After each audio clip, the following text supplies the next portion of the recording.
Talk about one smart cookie.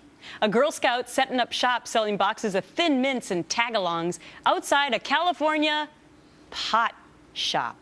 Yep. Doctor, is this a good idea? She sold 37 more boxes than when she was in front of Safeway. This girl is brilliant. Let me tell you something. Not only is she entrepreneurial, but everyone knows that people going into a marijuana dispensary are going to have the munchies. So it's filling a market niche. I think she's brilliant.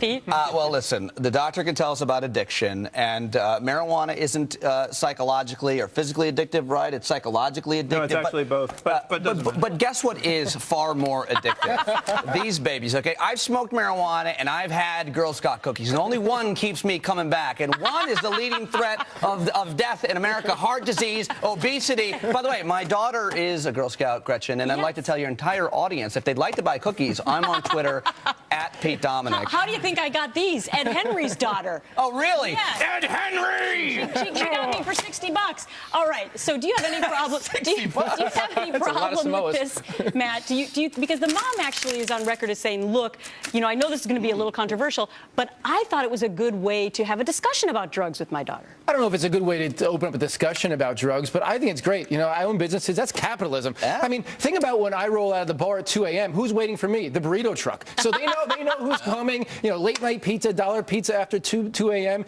It's capitalism. She's 13. She's well on her way. We may have her in a show in a few years. This is not something that was endorsed by the Girl Scouts of America. Look how generous. California did, though. California said it was okay. Colorado, though, believe it or not, Girl Scouts of Colorado said they're not behind it. Interesting. You did your research. But, you know, look, marijuana users have been demonized forever. Look how generous they are buying all these Girl Scout cookies. These are very generous marijuana marijuana the way, users. When I was rolling out of the bar at 2 a.m. in Minnesota, it was White Castle. Ooh. There was no burrito. Nothing wrong with no White burrito Castle. stand. Were there Girl Scouts back then? Of course there were Girl Scouts. When are we talking about Although here? I could never be one. I didn't have time. Always wanted to. You can have a cookie. Eat a cookie going in the break. Hand me one of those Samoas. There you go, right? Samoa. All right. I touched that one. Too. Thank you, Doctor. Thin Mints. Thank you for saying that we can all eat these today. Sure. Yep. Thanks, Mal.